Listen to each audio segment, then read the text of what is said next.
दोस्तों, आज मैं आपको ले चल रहा हूँ खारघर इज्तिमा में, जो नई मुंबई में हुआ है और जिसमें करीब 30 लाख लोग शामिल हुए हैं। सोचिए, इतनी बड़ी तादाद में लोग सिर्फ अल्लाह का नाम लेने, दीन की बातें सुनने और इबादत करने के लिए जमा हुए थे। मौलाना साद साहब भी यहाँ आए और उनका बयान सुनकर लोगों के दिलों में एक नई रोशनी भर गई। माहौल ही कुछ ऐसा था, हर तरफ अल्लाह का जिक्र, लोगों की नम आंखें और एक अजीब सी सुकून देने वाली फिजा। अगर आप इस इज्तिमा का हिस्सा नहीं बन सके तो टेंशन मत लीजिए, मैं आपको पूरा नज़ारा दिखाने वाला हूँ, बिल्कुल वैसे जैसे आप खुद यहाँ मौजूद हो।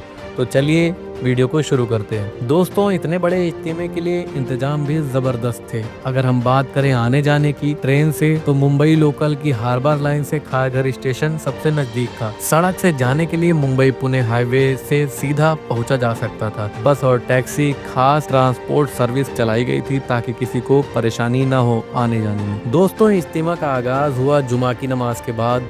लोग दूर दूर से आते जा रहे थे और देखते ही देखते मैदान लाखों लोगों से भर गया। पहला बयान था कि मुसलमान को सबसे पहले अपना अखलाक सही करना चाहिए। मौलाना साद साहब ने कहा, अगर हम अपने अखलाक को सुधार लें तो दुनिया खुद इस्लाम को अपनाने लगेगी। फिर मौलाना साद साहब ने तौहीद और दीन पर सही चलने की अहमियत पर बात की। भाइयों, माहौल ऐसा था कि हर कोई बड़े ध्यान से सुन रहा था, कोई इधर उधर देख भी नहीं रहा था। ऐसा लग रहा था जैसे हर एक लफ्ज सीधा दिल में उतर रहा हो। भाइयों, दूसरा दिन सबसे खास था। सुबह सुबह कुरान की तिलावत हुई, फिर मौलाना साद साहब का बयान हुआ। उन्होंने कहा, अगर हम अपनी जिंदगी को सुन्नत के मुताबिक कर लें तो यही असली कामयाबी है। दुनिया की दौलत और शोहरत खत्म हो जाएगी, लेकिन हमारा अमल हमेशा रहेगा। इसके बाद एक और बहुत ही जरूरी बात की गई, मुसलमानों की आपसी मोहब्बत की। उन्होंने कहा, आज हमारी हालत इसलिए खराब है क्योंकि हम आपस में ही लड़ते रहते हैं। अगर हम एक दूसरे से मोहब्बत नहीं करेंगे तो भला और कौन करेगा। भाइयों, ये वो बातें थी जो हर किसी को सोचने पर मजबूर कर रही थी। भाइयों, तीसरा और आखिरी दिन सबसे ज्यादा रूहानी था। सुबह से ही मैदान लोगों से भरा हुआ था। मौलाना साद साहब ने आखिरी बयान में कहा, जो इंसान अल्लाह और उसके रसूल की राह पर चलता है, अल्लाह उसकी मदद करता है। हमें चाहिए कि हम अपने अखलाक और नीयत और अपने अमल को सुधारें। इसके बाद आई वो खास दुआ जिसके लिए लाखों लोग बेचैन थे। भाइयों,